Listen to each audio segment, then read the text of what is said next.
please go socialize outside. Jazakallah khair. MashaAllah, I'm very excited to introduce our speaker for today. This is Dr. Jaysen Hatch. He has a bachelor's and a master's in exercise science from Brigham Young University. He's from Utah, for those of our brothers and sisters from Utah. He earned his Doctor of Osteopathic Medicine from Rocky Vista University in Nevada. And, no, sorry, Southern Utah, not Nevada. Southern Yes. Utah. Close And enough. he is currently a third-year family medicine resident, actually one of the chief residents at Baptist Memorial Hospital, DeSoto, and he's actually one of my residents as well. And he's going to talk to us about a very important subject. As we know, we're in the summer months, and now people are exercising more, they're trying to drink more water, but sometimes we may wonder, well, what's a healthy way to exercise? How much water should I drink? What type of food should I drink? What are the benefits of exercise? Dr. Hatch is going to cover all that in his talk. So please welcome Dr. Hatch. Hey, thank you. All right, let's try this out. All right, good evening, and thank you, Dr. Khan, for this opportunity to be able to share a little bit of what I've studied and honestly what truly I hold dear to my heart, and that's healthy living.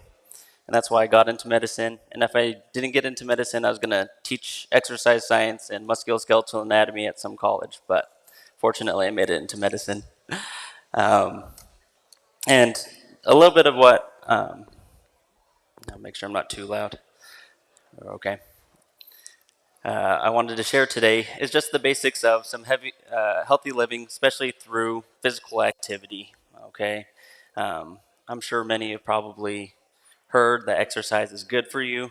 Yes, but I want to talk a little bit more about what that really means, because I think that's a big word, especially when we're talking about it 10 o'clock at night.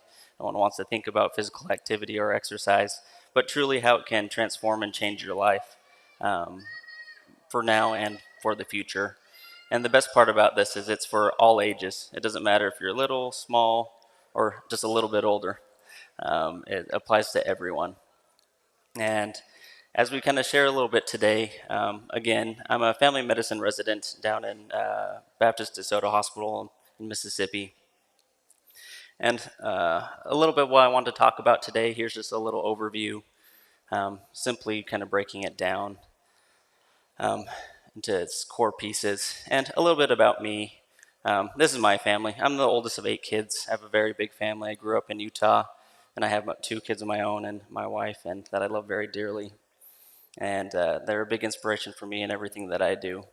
And as you can see on the left, I went to Brigham Young University, and that's where I did all my training in exercise science. And it's a place that I love, and I love to go cheer on our college team all the time. And as we kind of talk about what is exercise, what is physical activity, is this the same thing? And they are different. And that's why I don't want people to be scared when they hear the word exercise, because everyone thinks you have to go to a gym. That's what you have to do to be healthy, and that is incorrect. Exercise, it's meaningful movement where you, of course, use your muscle, body. We hear about cardio and weights. And when you're meaning to go do something, so when people say they go to the gym, that's exercise. There's many more ways to do that.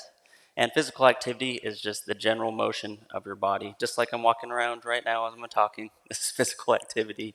And that's really the crux or the base of everything that I want to share with you today, and how that really attributes to building a healthy body and mind.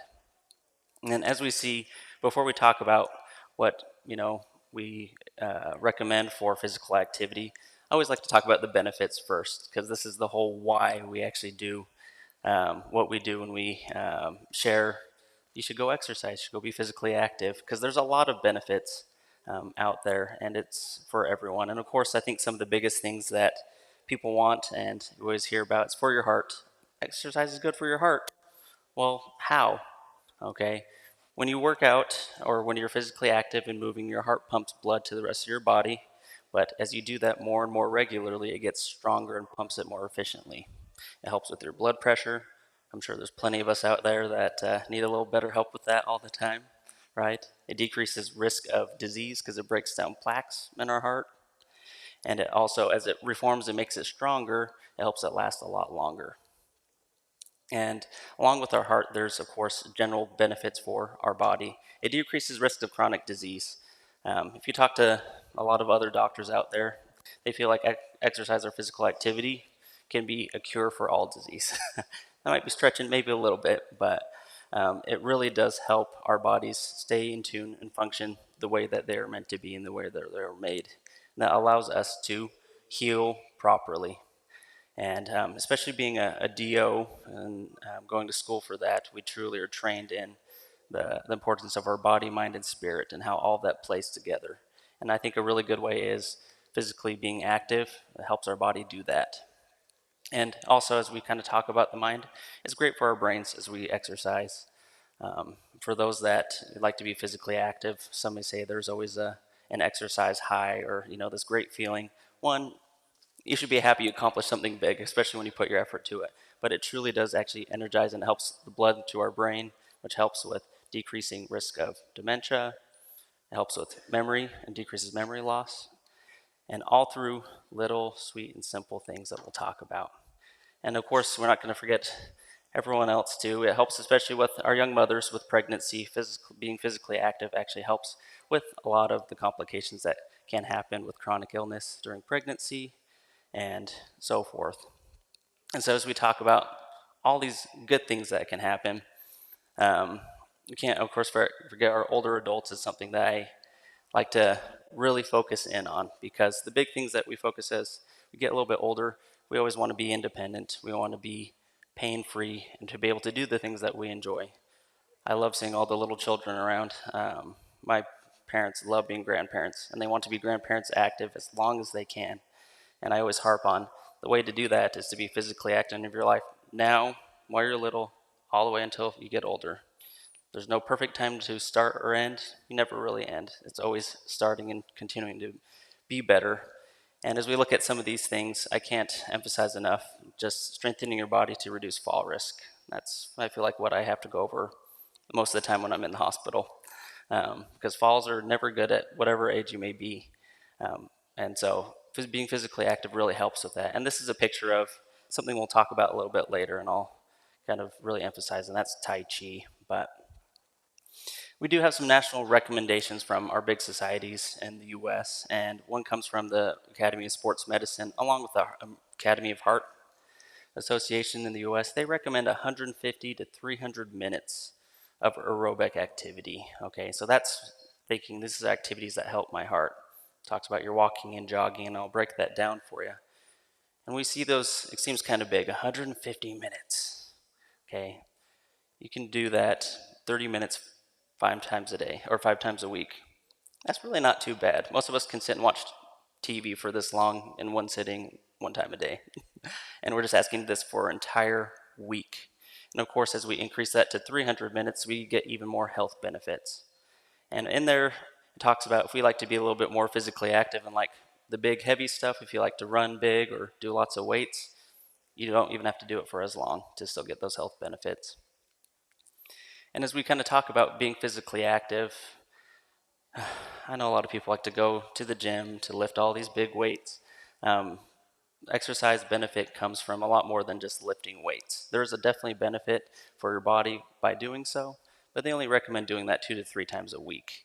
Okay, if you like to do it more, please feel free to be my guest. But the health benefits really come from a mix of strength and aerobic exercise and activity. And of course, our flexibility and our strength stretching that goes a long way. And I don't know if any of you have ever heard they like to say sitting is the new smoking.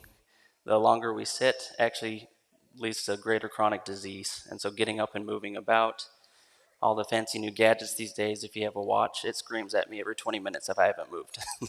And so there's a lot of research that's been gone into that. And being mobile is the goal at all stages of life.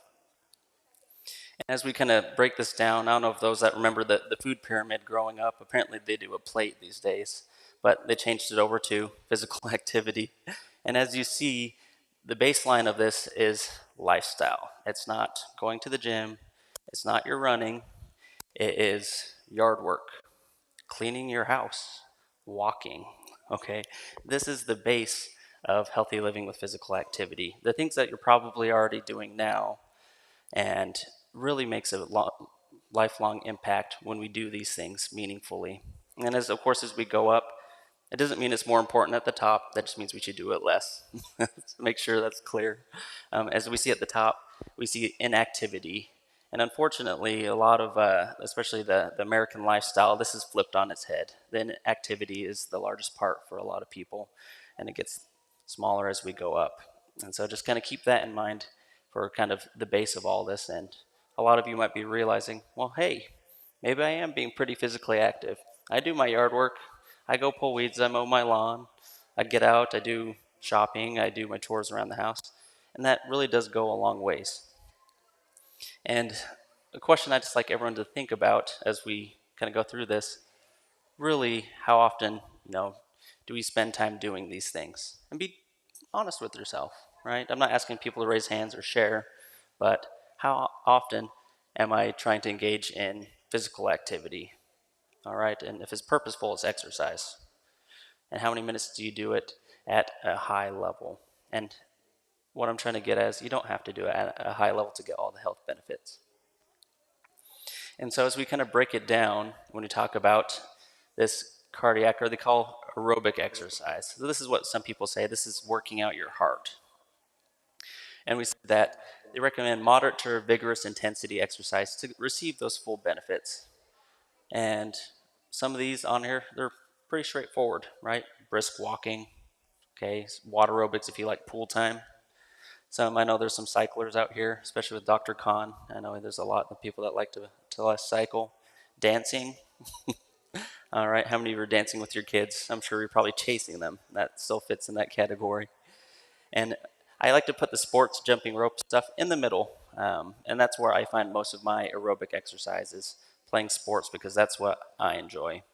I grew up being active. I like to go running, so that's where I find a lot of my stress relief. And honestly, I do the same thing every Saturday. I play frisbee with my friends out at a park every morning for an hour or two. And so find things that you enjoy and go out and do them, because it gives you just as much health benefits with this, and you're also enjoying it. Not everyone likes to go for a jog. A lot of people probably don't, but there's a lot of simple ways to do this. And for those that are definitely wanting to get a little bit more benefit out of their physical activity, that's when we look at the vigorous intensity. These are those that are trying to strengthen themselves, going the extra mile. And those are the people that would normally, I would say, that are wanting to go to the gym to get a lot more benefit out of that, such as vigorous dancing, uphill hiking, or jogging and running. And as we look at strength and balance, this is kind of where our weights and things come in. I'm not going to break down into what weights or what exercises you should do. That's a whole nother hour of your time looking at that. But these are, of course, different activities and exercises that you can consider. And honestly, my recommendation is to do body weight exercises. It's your lunges, it's your push-ups. Those are things that are using your own body to strengthen it for the way it is meant to be. And another one, I think I have this one a little bit later, is doing Tai Chi and yoga is a big thing that's coming up now. But also, these come into things that you do around your house that I was doing right before I came over here. I was digging in my garden, I was pulling weeds, I was pushing a wheelbarrow because we're digging out grass. All that counts towards this, and are things that you probably need to do around the home anyways. And as we kind of look at lifestyle, this is the base of physical activity. This is what we should be doing the most in our lives to receive all these big health benefits. Cleaning the house. I'm sure a lot of you right now are thinking, oh, I probably should do that. Or you're going to be doing that this weekend. That is physical activity. You can say there's more than just having a clean home, but it also helps with your health overall. Other things, walking around the neighborhood. Other things you can do at work, especially for those that those that have to sit down and work at a computer. I know I have to do it quite a bit. Take the stairs if you're able to. Park a little bit farther away and walk to work a little bit farther. All the little things add up. Because as we said, we say 150 minutes seems like a lot, but you do this 5 days a week going to work, you can take an extra 5-minute walk. That adds up very quickly. And of course, breaking up sedentary time. Um, for those that, of course, I enjoy watching TV and many different sports and different things that go on. Trying a couple little stretches in between to break that time up. Um, my wife even, she got one of those little walking pads to walk while she watches TV, just to keep moving. It seems silly, it looks silly, but there's actually a lot of benefit for doing so. And here's a little example I just wanted to give, especially because some may say, oh, well, where do I get started? This is not as easy as it sounds. That's why I kind of stay away from the gym word, because I can tell you I've had a gym pass this last month. How many times have I used it? Once. But I'm still doing a lot of other things to be physically active and still getting that health benefit, right? If anything, I'm probably just wasting money to a gym in someone else's pocket. But as we see, a short example would be take a 5-minute walk around your house twice a day.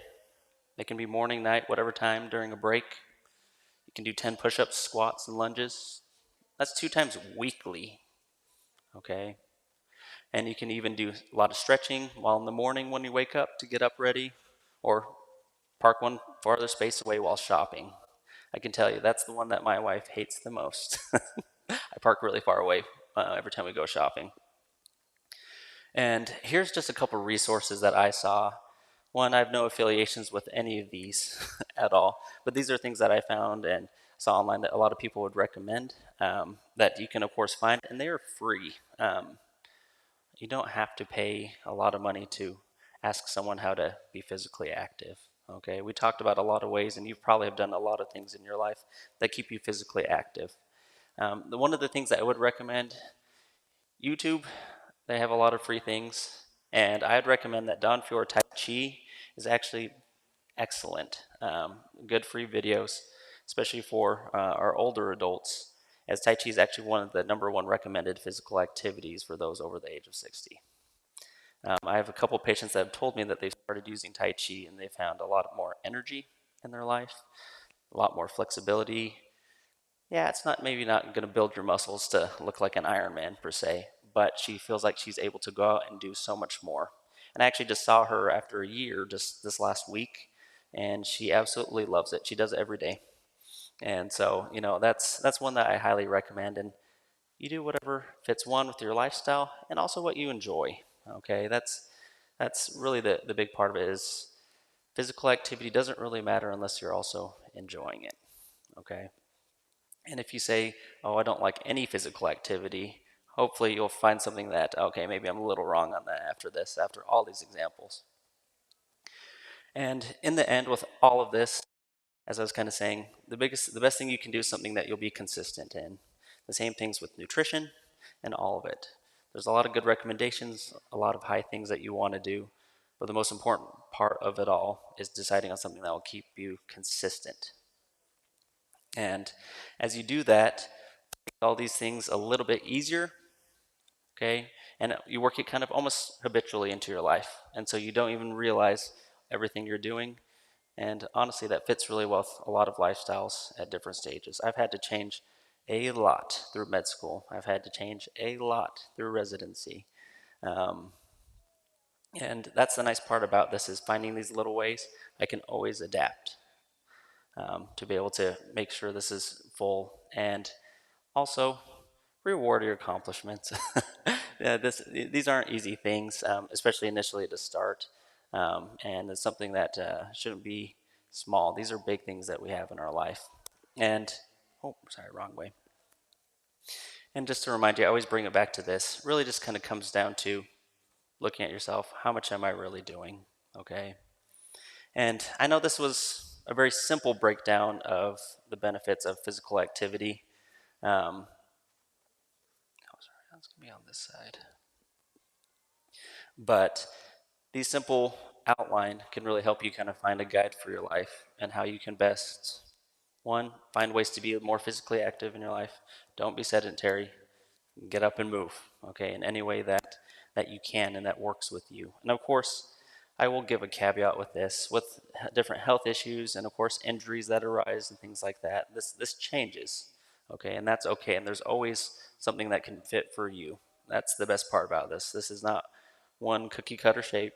It's something that can fit for everyone. And of course, always talk to your doctor about this because I'm sure they have lots of ways for you to find this and make it a group effort.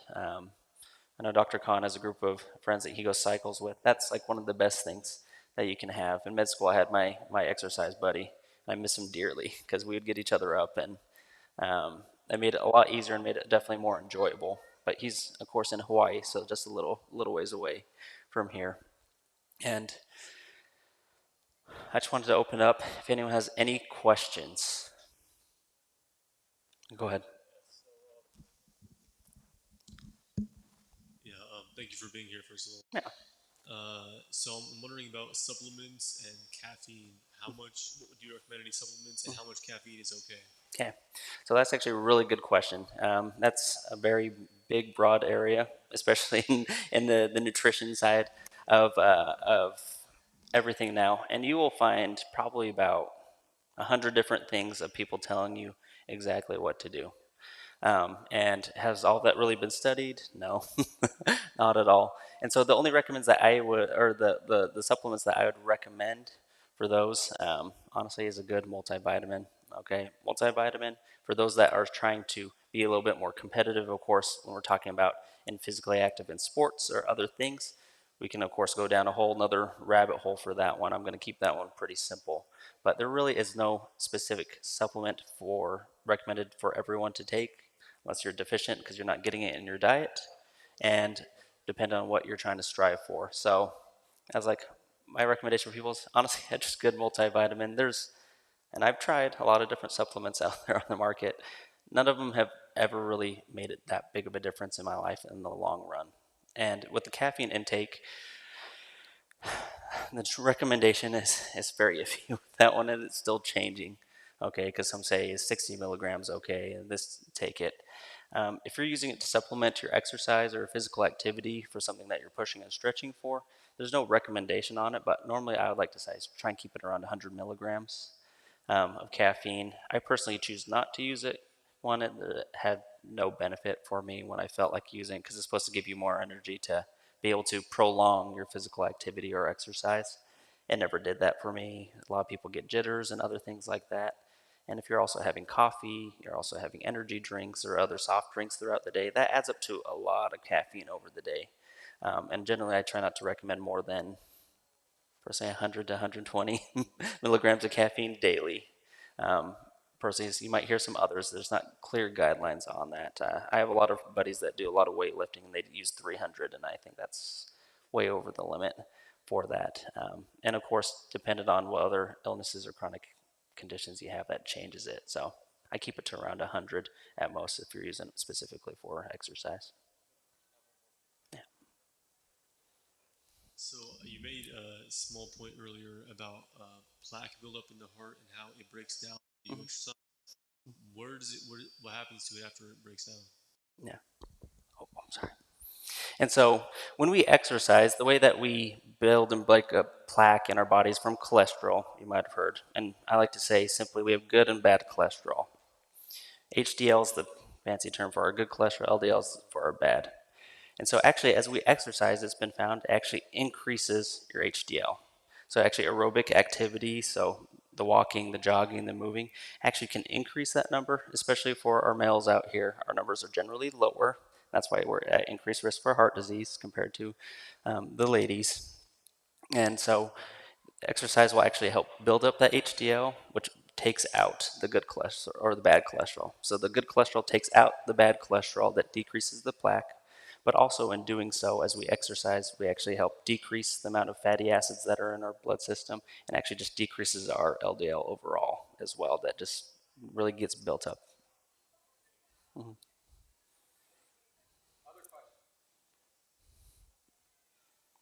That's a good question. Sorry, I know I'm being a little more technical now. Uh, Thank you. Uh, some youngsters use like peptide injection. Sorry, more time? Okay.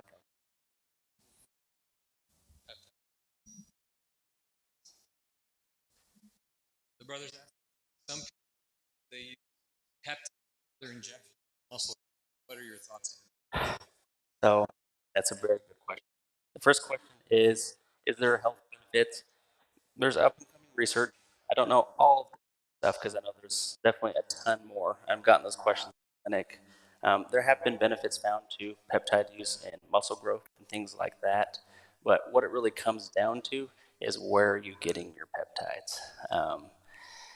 Getting them from the cheapest source may actually be more detrimental to your health. So there's actually a lot of peptides that are going on the market that are cheap, so they're applicable to everyone that wants to try and buy something for a good cost, but they're not prepared or given correctly and actually can lead to muscle breakdown and worse health outcomes.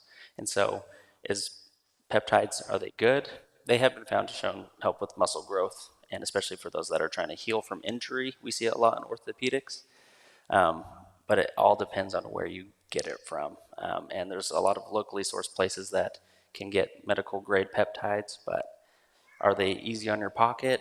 Not normally, and I don't know of any insurances that's willing to pay for that at this stage in time with how much research is out there.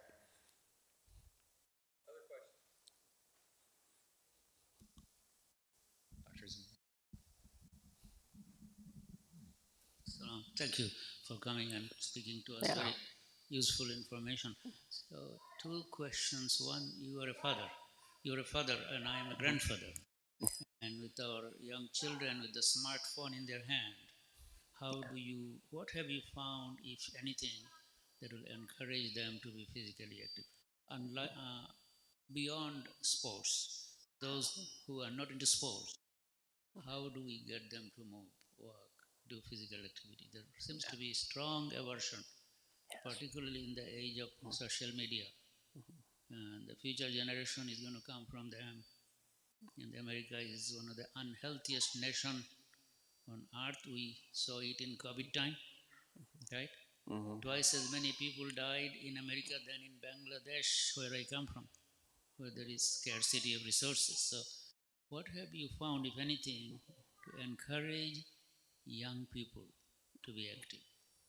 And that is a fantastic question. And that really should be like the crux of especially any family medicine doctor out there, because we're all about preventative works, acts, and preventive medicine, and exercise fits right in with that.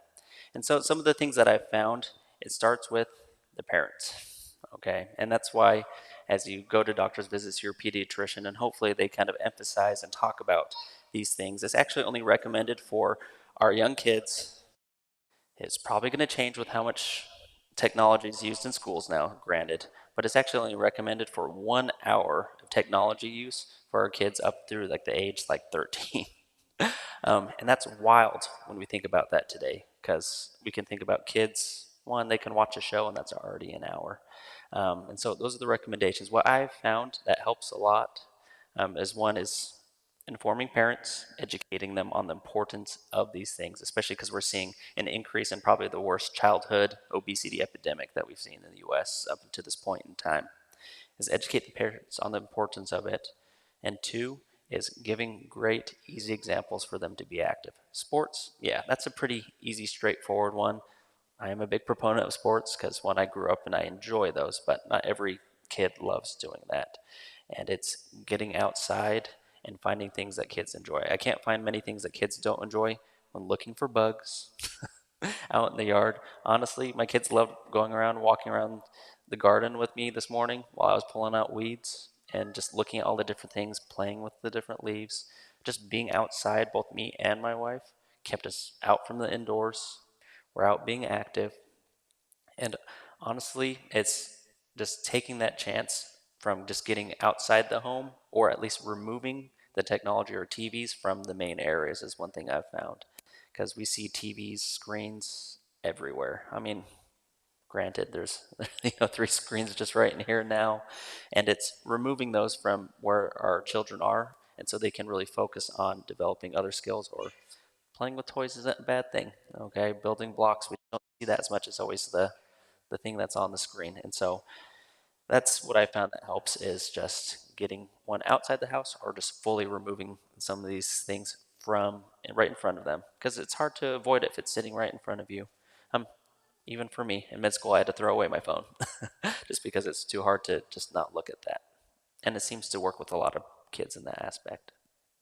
Yeah, I think you had another question. Okay.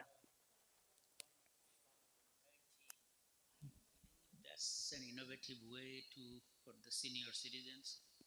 And how do you start? How many forms you start with, or any practical advice? About Tai Chi.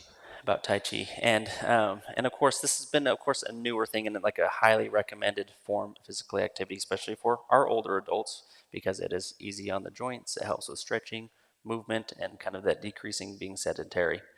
Um, I haven't done a ton. I've honestly gotten more into it as I've gotten older. I kind of was part of the group that thought weightlifting and everything like that was the way, and it honestly hurt my body more than it helped it. Um, but honestly, I just say before, if you want to invest in classes, or I know there's apps you probably can pay for, try one of those free videos on YouTube and start with 2 forms. Keep it very simple. I think everyone always likes to try and take a lot in at the same time. I'm the same way. I try and do too much, and then we feel it later, or like, oh, that made us too sore, or I don't feel good. So I'd start with probably 1 to 2 forms and do it small and simply, and do it in the morning.